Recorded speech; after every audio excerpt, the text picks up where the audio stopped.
아멘. 할렐루야. 우리 크게 한번 피곤하시죠? 아침 일찍 나오셔서. 우리가 아멘 하면 우리 주님이 새 힘을 주실 줄로 믿습니다. 할렐루야. 알고 보니까 제가 작게 하니까 여러분이 다 이해를 합니다. 우리 좌우 옆에 분에게 참 잘 오셨습니다. 주의 이름으로 환영합니다. 참 우리가 이렇게 교회를 나오고 예수님 품이에요. 교회 나오는 건 예수님 전이에요. 그래서 예수님 품에 온 것을 우리가 환영하고 기뻐하고 늘 와서 기도하고 주님께 예배드리는 그런 귀한 믿음의 사람들이 되기를 주의 이름으로 축원합니다. 오늘 저는 주가 나를 건지셨다. 나를 건지신 분이 주님이다 라는 제목으로 함께 은혜를 나누기를 원합니다. 내가 누군가의 도움을 받고 살고 있다.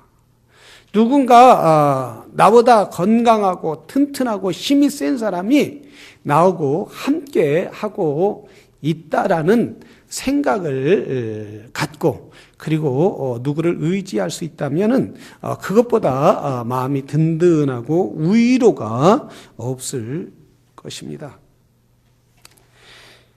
그런데 아무도 나를 도와줄 사람이 없다. 아무도 나의 고난 가운데 어려움 가운데 건질 사람이 없다. 정말 마음이 찢어지고 아픈데 상담할 사람도 없어요. 내 아픔을, 이 문제를 같이 고민할 사람이 없어요. 같이 아파해 줄 사람이 없어요.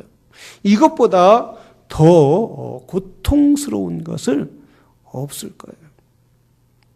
오늘 본문에 보면은 주께서 모든 것 가운데 나를 건지셨느니라 라고 바울이 이렇게 고백을 하고 있습니다. 건졌다는 이 모든 것 가운데 환난과 핍박과 아픔과 고통과 조롱과 육신의 질병과 또한 물질이 없는 가운데서도 죽음에서도 모든 걸 건져요. 심지어 우리가 죽을 수밖에 없어서 저 지옥으로 향할 수밖에 없는 죄악으로 말미암아 지옥으로 갈 수밖에 없는 나를 건지셨다라는 이 의미가 모든 everything이라는 거예요. everything, all thing이라는 거예요. 근데 바울은 이렇게 말하고 있어요. 자기를 이렇게 건져뒀는데 어디서 건졌느냐? 라는 사실을 오늘 본문에서 말씀하고 있습니다. 안네와 암브렐라가 모세를 대적한 것 같이라고 지금 바울에게 대적하는 사람들이 너무나 많이 있었다는 거예요. 모세에게 대적했던 안네와 엠블랄라라는 사람이 있었는데 원래 이 바울이 구약에 모세를 대적했던 사람들을 들어 얘기하고 있어요. 이 대적한 사람들은 출애굽기 7장 11절에 보면 모세가 그렇게 얘기했어요. 이 애굽의 바로왕에게 가서 내 백성을 나눠라. 여호와께서 내 백성을 내놓고 그래서 이 애굽에서 나가기를 원한다. 그러니까 애굽 왕이 그럼 여호와가 살아계신 걸 증명을 해봐라. 그럴 때 모세가 갖고 있던 지팡이를 확 던지니까 뭐가 생겼느냐? 뭐가 됐어요? 뱀이 됐죠. 한국 사람은 뱀이 되면 사죽을 못 쓸 거예요. 왜냐하면 이 먹으려고. 근데 유대인들은 뱀이 부정한 음식이라.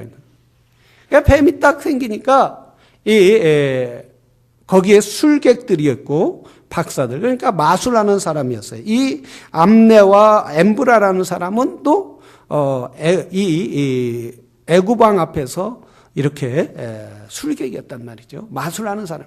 그 사람들도 던지니까 뱀이 되었단 말이에요. 그러니까 그 모습을 보고 바로 왕이 마음이 확 다쳤던 거예요. 결국은 암네와 엠블렐라가 누구를 대적했어요? 모세가 모세를 통하여 하나님의 일을 하시고자 왔는데 여호와 하나님을 대적했다라는 거예요. 그런데 이들이 대적했는데 뭐라고 하느냐면 여러분 우리 모세의 사역에 이들은 늘 반대했단 말이죠. 정말 반대를 위한 반대가. 근데 성경은 이들이 반대한 것을 뭐라고 하느냐면 마음이 늘 부패했다는 거예요. 이 마음이 부패했다라는 것은 우리말로 마음이 부패했다라는 것은 뭐냐면 믿음이 없었다는 거예요. 여호와를 믿는 믿음이 없었다라는 거예요. 여호와가 하신다는 이 일이 여호와가 하실 것이다라는 그 사실을 믿지 못했다라는 사실입니다. 늘 무슨 일을 하려면 교회에서도 무슨 일을 하려면 세 가지 종류가 있어요. 어떤 사람은 길을 쓰고 반대하는 분들이 있죠. 띠를 두르고 목사님 또 집에서 일할 때 또 사업장에서 일할 때 목숨을 내놓고 띠를 두르고 혈서를 쓰고 이렇게 반대하는 분이 있어요. 막 뒤에 가서 회사 일도 마찬가지고 교회 일도 마찬가지고 주의 일도 마찬가지. 두 번째는 뭐라고 어떤 사람이 있느냐 하면 둘째는 가만히 서서 잘해봐.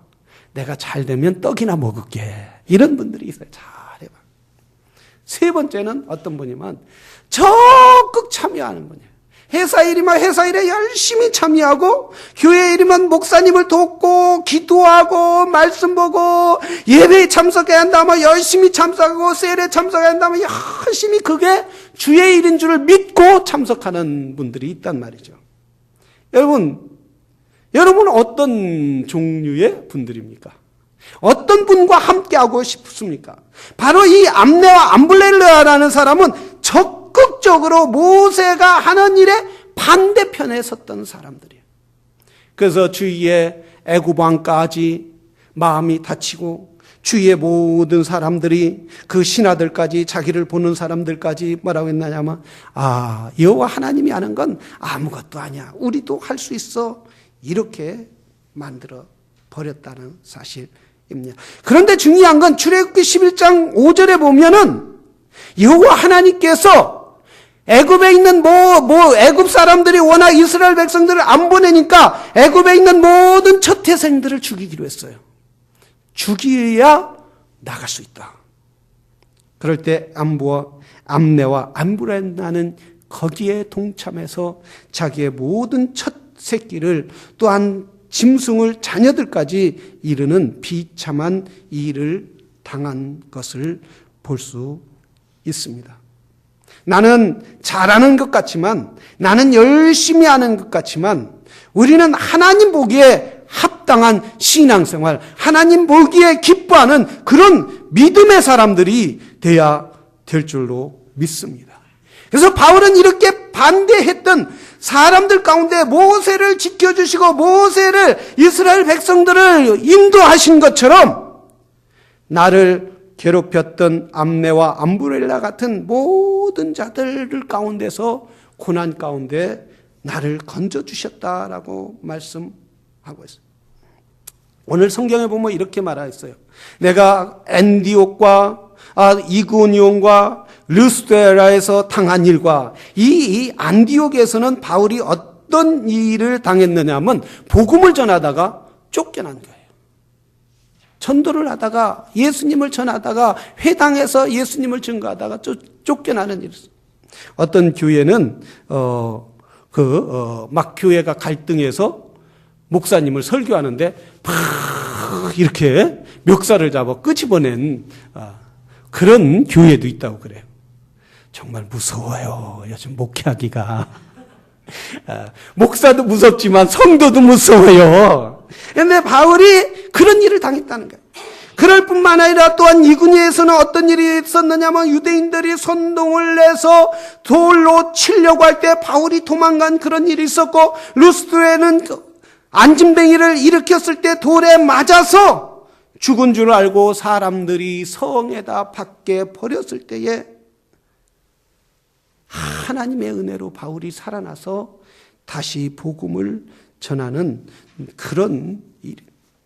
자기가 죽음의 자리에서 어떻게 살아날 수 있어요? 어떻게 그는 죽음의 자리까지 갔는데 어떻게 여호와 하나님이 건져냈다라고 나에게 말할 수 있느냐 이거. 어떻게 주의 일을 하는데 이렇게 많은 어려움이 있고 주님의 일을 하는데 이렇게 많은 고통이 있는데 이것이 다 어떻게 주님이 도와줬다고 할 수 있느냐 이거예요.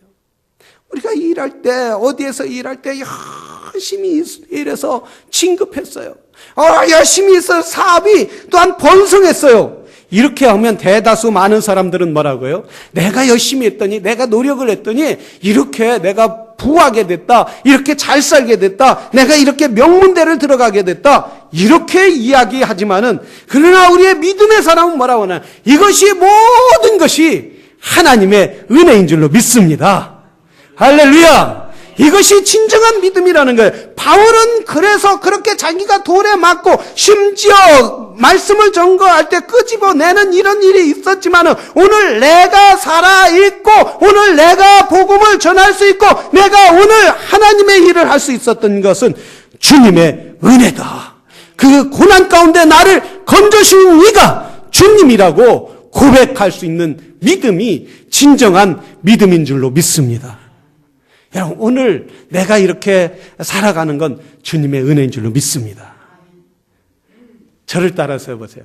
오늘 내가 사는 것은 주님의 은혜다. 믿습니까? 아멘. 그런 믿음의 자세를 갖는 성도들이 되기를 주의 이름으로 축원합니다. 한 번은 제가 목회자 모임에서 그런 설교를 했어요. 개척하고 이렇게 처음에 개척했을 때 성도들이 아무도 20년 전이죠. 아무도 없었어요.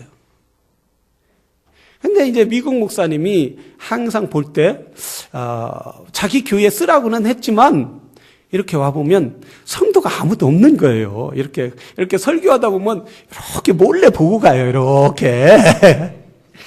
그럼 얼마나 미안한지 말이에요. 차라리 안 보고 가면 좋은데. 이제 월요일마다 미국 교회에 회의를 나가요. 성도가 없어도 그 교회 쓰니까 나오라니까 나와야지 않겠어요?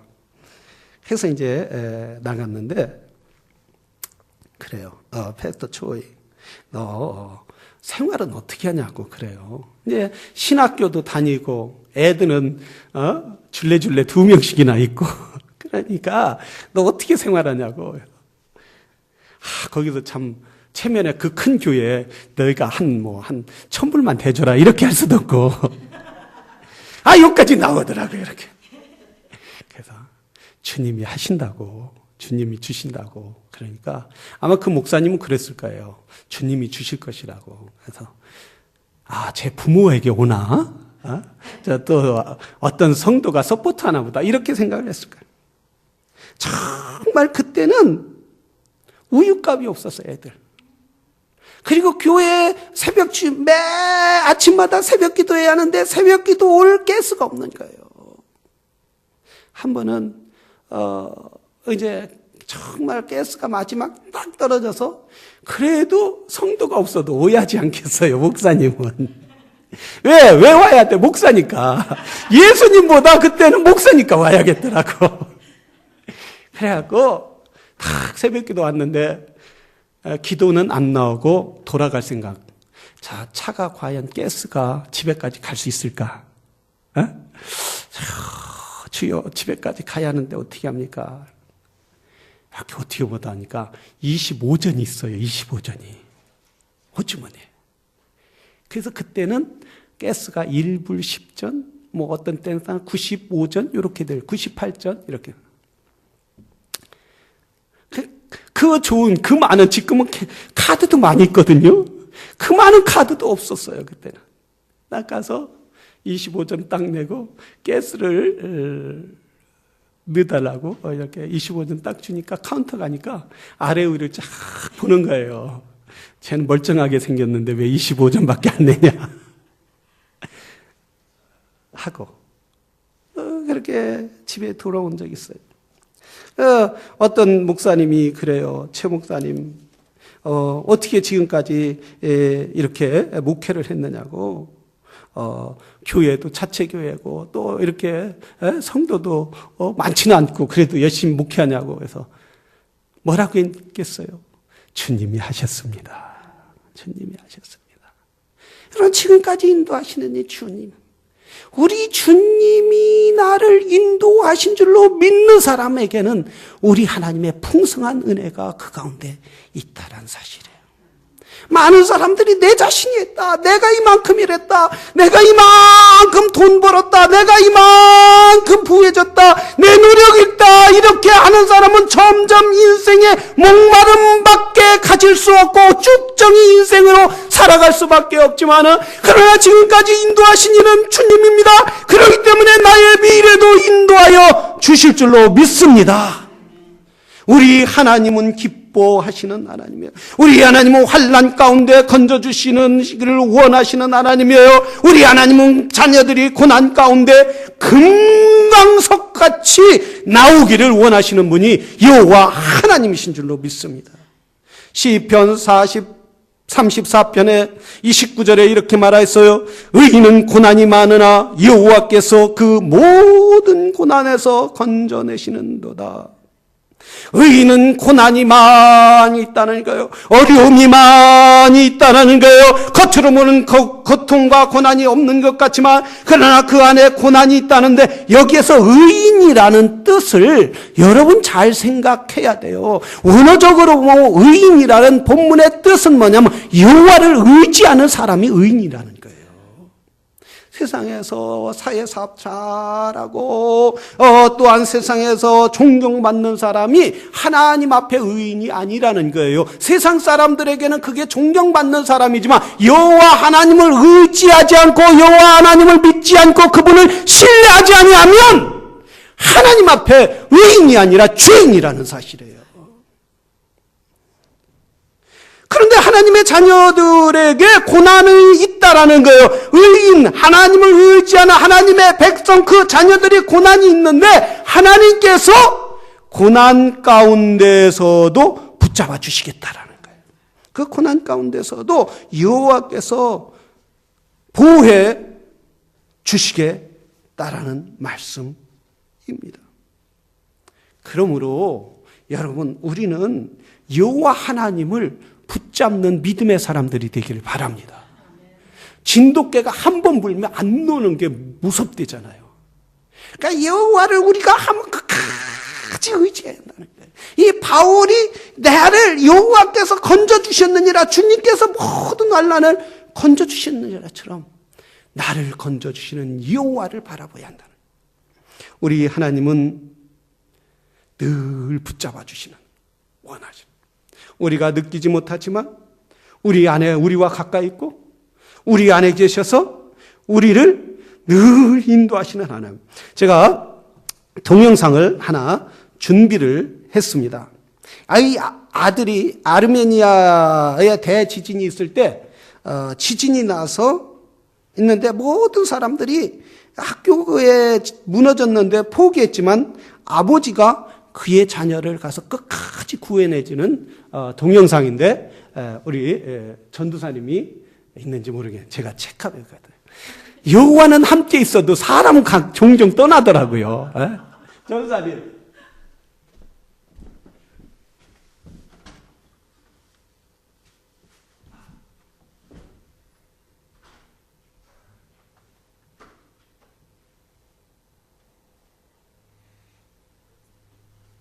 자, 나오나요?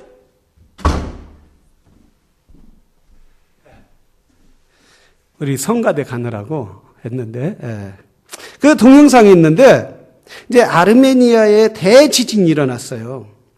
그런데 이 아이에게 아버지가, 얘야, 네가 어디를 가든지 아빠가 너와 함께 하겠다. 응? 아빠가 너와 함께 하니까 너는 걱정 말고, 그리고 어떠한 어려움이 있어도 넌 걱정하지 말고 아빠가 어디까지 가든 너를 지켜줄게. 이렇게 얘기해요. 그런데 그만 학교를 갔는데 얼마 있다가 지진이 난 거예요. 지진 나서 학교가 완전히 무너진 거예요. 그래서 소방대원들, 군인들, 또 민간인들, 많은 사람들이 사람들이 와서 막 그 대참사에 일어난 곳에 가갖고 막 그걸 구해주려고 해도 너무 많이 무너졌기 때문에 손을 쓸 수가 없는 거예요. 아마 애들이 그 건물과 함께 무너져서 죽었을 것이다. 깔려 죽었을 것이다. 이랬어요.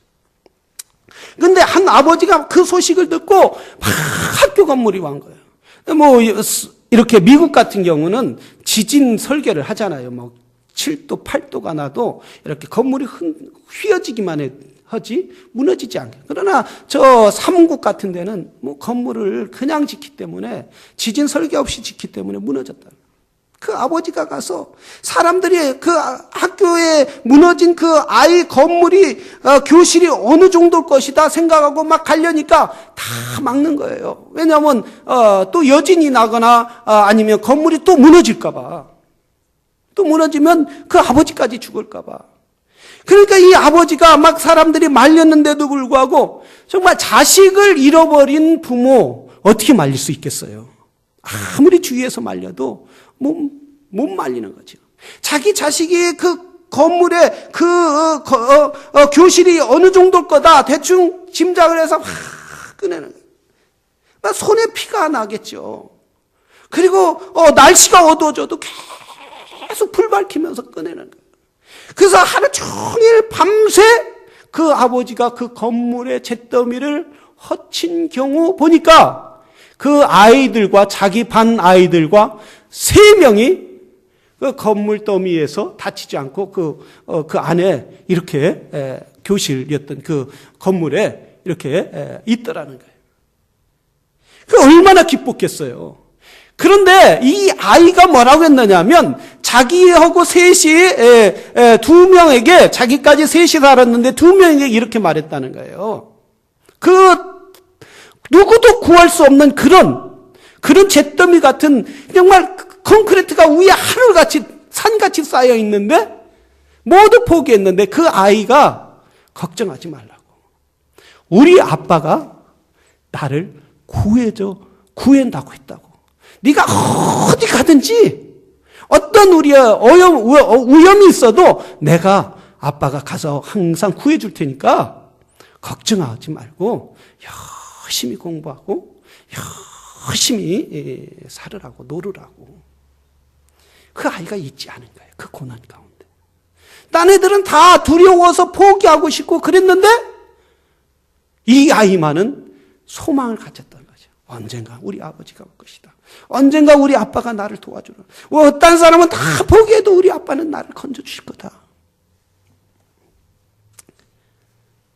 믿음은 중요한 거예요. 믿음은 고난 가운데서도 우리 아빠가 나를 구해줄 것이다. 정말 우리 하나님은 이런 믿음을 원하신다는 거예요. 이 아버지가 자기 아들이 그 말을 전해줬을 때 얼마나 위로가 되겠느냐 이거예요. 그리고 마찬가지로 우리 하나님은 우리를 구원해 주실 것이다. 그 하나님은 절대로 흔들리시지 않는 하나님을 의지하고 신뢰하고 나간다면 우리 하나님은 그의 자녀들을 절대 잊지 않고 환난 가운데서도 고난 가운데서도 구해 주시는 여호와 하나님이신 줄로 믿습니다. 그렇기 때문에 바울은 주님이 나를 환난 가운데서 건져 주셨다. 모든 삶에서 주님을 인정하는 것은 중요한 거예요. 내가 하나님의 여호와를 인정하지 않고 그분을 믿지 않는 사람은 모래 위에 집을 짓는 것 같지만은 화려하고 아름답고 그 집이 영원 무궁한 것 같지만은 그러나 환난이 하고 비바람이 몰려오고 풍랑이 오면 그 집이 쓰러지고 무너지는 것처럼 여호와가 없는 사람은 화려하고 괜찮은 거 멋있는 것 같지만은 그러나 인생의 폭풍이 올 때 언젠가는 무너지고 만다는 사실입니다. 그러나 여호와 하나님 앞에 반석 위에 짓는 사람은 어떤 어려움도 흔들리지 않아요. 그러므로 첫째 믿음의 사람은 인내가 필요하다는 거예요. 나의 영혼이 잠잠히 여호와를 바라보리라.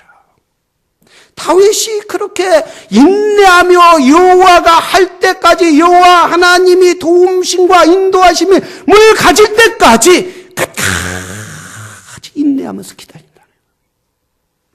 우리 처남 상수 집사 얘기를 계속해 하는데요. 30억짜리 복지원을 짓게 되었다는 거예요. 30억. 이렇게 짓는데 다 지었는데 이제 정권이 바뀌면서 어떻게 이 시골에서 장항 이런 식으로 30억짜리 건물을 질 수 있냐? 그래서 정권이 바뀌면서 분명히 커넥션이 있을 거다. 그래서 조사가 나왔는데 복지부 조사는 피를 말린다는 거예요. 그냥 와서 이렇게 조사만 하는 게 아니라 전방위로부터 서서히 목을 조아하는데 막 뱀이 조이는 것처럼 심지어 뭐까지 조사하느냐면 시장에 늘 다니는 그 아줌마들한테 돈을 받았느냐, 그리고 밥을 먹었느냐, 이런 것까지 조사가 들어오는데 얼마나 목을 조이는지 말이에요. 그래갖고 이 조사를 너무 힘들어갖고 이제 조사가 다 몇 년 했느냐? 3년 조사가 오더라고요. 3년을. 피가 마르는 거죠. 조사가 다 마치고 더 이상 할 기력이 없다라는. 이 조사하는 동안 다 물론 청년 때부터 총각 때부터 새벽 기도를 나가죠. 뭐 새벽 기도하지 않으면 이걸 이길 수 없으니까 다 새벽 기도 나와서 기도하고 이제 기도해도 너무 힘들으니까 조사가 끝나니까 이 긴장이 풀어지는 거죠. 더 이상 못하겠다고. 목사님한테 사표를 썼다는 거예요. 목사님, 나 정말 못해서 저 시골에 가서 아버님한테 농사나 짓고 살겠습니다. 그러니까 목사님이 그러시더라는 거예요. 전집사, 바로 보라고. 교회 내에서 장로나 집사나 성도님들이 30억짜리 저 젊은 집사가 30살 칸 넘은 사람이 그 큰 프로젝트를 짓는데 의심하지 않는 사람이 있겠냐. 전 집사가 먹지 않아도 꼬물이라도는 먹었을 거다. 그렇게 다 의심을 했을 거 아니냐. 그런데 저 그 까다롭다는 복지부에서 그렇게 철저히 조사해갖고, 무혐의, 콩고물이 아니라 콩가루도 안 먹었다. 이런 걸 드러낸 것은 하나님이 인정하신 거다. 하나님이 하시는 거다. 왜냐면 다 의심했을 거 아니냐, 사람들이. 저 젊은 집사 분명히 집도 짓고 그러니까 뭔가 먹었을 거다. 이렇게 의심했는, 안 할 건 믿겠지만 그러나 조금이라도 사람이 의심이라도 가지 않겠냐. 그런데 복지부에서 이렇게까지 무혐의 전혀 하나 먹지도 않았다라는 사실이 결론 났으니 전집사가 깨끗하다는 거 아니냐. 하나님 앞에 인정받. 이건 하나님이 조사를 시킨 거니까 기도하고 그만두려면 그만두고 있으려면 있어라. 내가 참지는 않지만 그러나 이건 하나님이 하신 것이다. 그만둔다고 해결되는 게 아니다.